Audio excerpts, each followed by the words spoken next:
Inside Fitness and Spa. I'm going to be teaching exercises for particular areas, different body parts. You don't have just one muscle, you don't have just one joint. So it's important to work different areas if you want to stay strong, stay healthy, stay flexible, stay agile. So flexibility plus strength.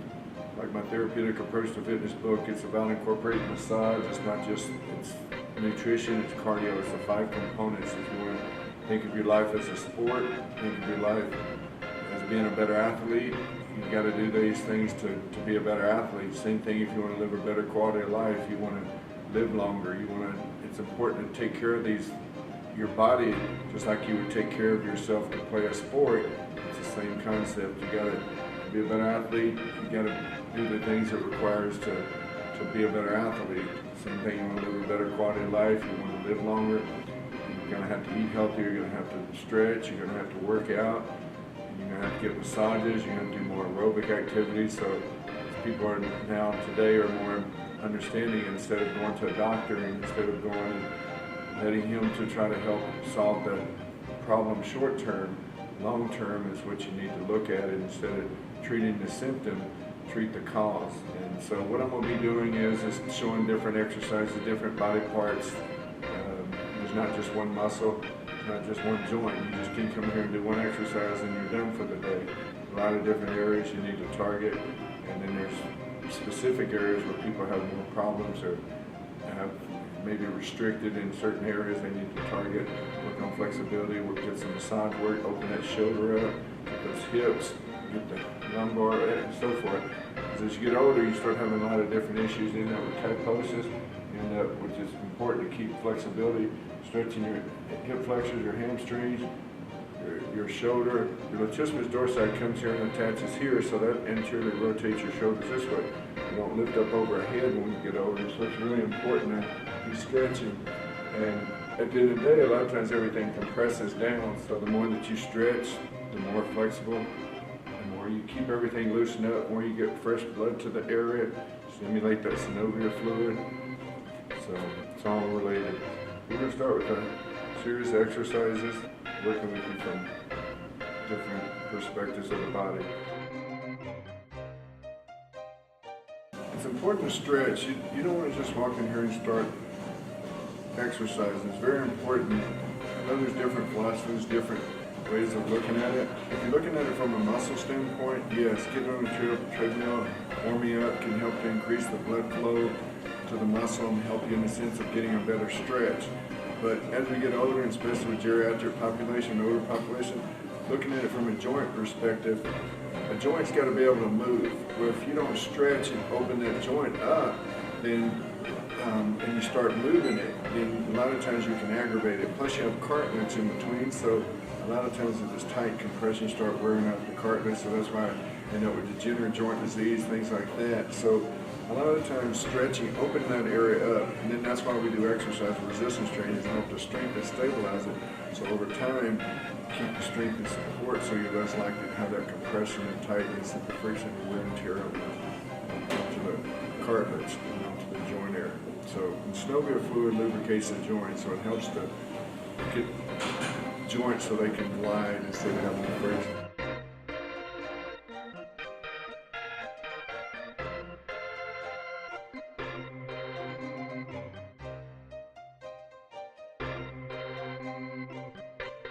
Larry likes to concentrate on mostly golf muscles because he's wanting him to keep improving his game. Even though he's already good, he's going to want to be great. never think you're good, then you get content. You can always get better. Always have that mentality. You can always do better. All right, so on this next exercise, we're going to target obliques, internus, externus obliques, and helping you. This is going to help with the golf game. You're going to imagine your same mechanics that you would use at golf, your same footwork, everything. The only difference is now you're going to add the rope, and you're going to concentrate on strengthening these muscles. We stretched you to get you back there, get you more flexible. Now you're just going to concentrate on strengthening those muscles. So in this position, and you come up just like your club, okay? Yeah. And the same thing applies. You're holding it as in your club position, coming up. okay? Yeah. And vice versa. You can start down. The only reason why I'm trying to keep it consistent is because it'll help you to stay in your golf stance the whole time. You come down, you come up, you come down, and you come up. So now you're targeting all different aspects of the obliques, the internus, externus on both sides, along with the other muscles, the assisting muscles. So next, I'm going to use the kettlebell. And this is good because a lot of people have issues in the hip area on your swing, and a lot of times you're working on helping massage this and help any inflammation. The point being is, if you get this side strong, sometimes people just work one side and they want to get one side that's stronger, but you remember you got two arms, two legs, you got what's called agonist and antagonist, and then your front of your arm brings you up, the back of your arm brings you down. All throughout the body that's going on. Your rectus abdominis pulls you forward, rectus spinae pulls you back. Quad straighten your legs, hamstring flex it. So point being is, you want to have symmetry. If one side is more stronger, which it's common, we're going to have that, but especially in golf, when you swing, and if these muscles are strong to drive the ball further, but if these aren't as strong, what's going to happen is, it's going to start injuring yourself because you stretch, so you don't end up with mild tear, partial tear, severe tear. When you work out, when you do resistance training, you're doing on micro tears. That's why protein is important after your workout, 30 minutes to an hour, especially to get it in there so that your body can start healing, recovering. And that's where massage comes into play too, is helping you sort of speed up your recovery time. This is good for hip area and helping you with the kettlebell. It's just trying to stand with the kettlebell on one leg and help strengthen this gluteus medius and help neurologically. We have what's called brain lateralization. So right side controls left side controls the right side. Just like we talk about, if you don't use it, you lose the muscle. Same thing in neurologically. So what it is, when you're going through your golf swing, you can, at first, the basic is just to stand here and hold it until you can master that. But then I've got Larry going, sitting here going through, just like he would normally go through. Yeah, exactly. I'm working on it. Exactly. Working on it. Right. A good way of doing this is just think of it in this perspective, which that's what I showed Larry. Now he's gotten more comfortable. He's mastered this now. No, So mastered. He's yeah. In training. Yeah, he's still in training, but he's getting the shoulders and everything, getting the concept.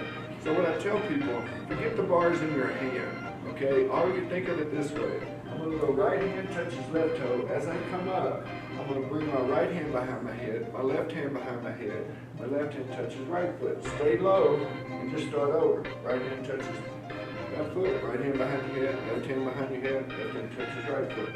And you just continue doing that, okay? But don't forget, you also have to go the other way. So left hand touches right foot, left hand behind your head, right hand behind your head, right hand touches left foot. Stay low, start over. Left hand behind your head, right hand behind your head, right hand touches left foot, and touches right foot.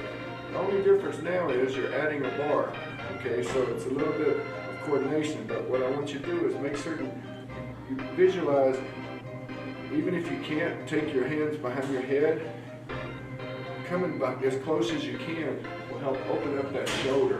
And the more when you open up down here, this is helping because you swing also when you golf swing, so this is opening up that hip joint.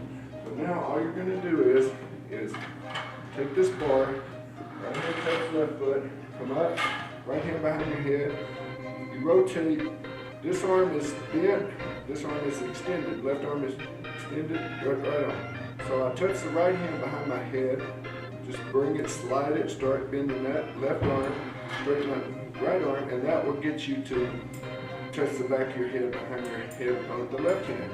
Come down, left hand touches right foot, start over. Right hand touches left foot, left hand touches right foot. Okay? And when you do this, it's going to give you a good overall full body stretch. And then don't forget to go the other direction so you work even. It's all about having synergy and homeostasis, finding that balance. And then you're going to do this with your golf swing. So this is one of the stretches I showed in the stretching video to work on getting you warmed up with that. So in this next exercise, this is good for working your core muscles, your obliques, and helping you with your golf swing. Because when we stretch, we're helping, especially with the PNF, is helping you to get that maximum stretch, optimizing that optimal stretch on that muscle. So the point being is, you add these exercises now, this is going to help you get stronger, so you're not just flexible, you have the range of motion to get back here, but now you're incorporating exercises to get you stronger. So now I can drive the ball further, which is going to help your golf game, and then you're going to end up not having to it's going to help your short game too. So these are, with Larry, he likes to work on remaining targeting the golf muscles and targeting muscles for that. So in this exercise, every gym is different, so you're going to have to adjust it to the right size, right height. But you want to be, at least have it up here close to your hip joint, at the top of the iliac crest here, at the hip where the end in the pelvic here. So what you do is it doesn't restrict your range of motion. So what we're going to do is you can either, I like for Larry to work on golf, so what he does is have us go to his actual mechanics of golf in this position. So when he comes up, he works his obliques the way his golf swing would be. Okay? And what you're working on, keep everything the same. Visualize imagery. Imagine like you're playing golf. Only thing you're doing is having you strengthen these muscles. Really important on this is make certain on your breathing. Okay, when things are hard, you want to exhale. Okay, but remember, don't overbreathe. Just slow down too. Remember, if you go fast, you just breathe normal. Just inhale and hold the exhale and just keep doing the exercise.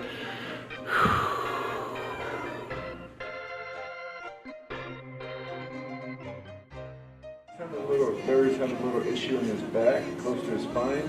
So I had showed him a stretch where you could hold on to the bar with one arm and lean back this way, hold on with both, and you lean back, and what it does is just going to help to open this area up.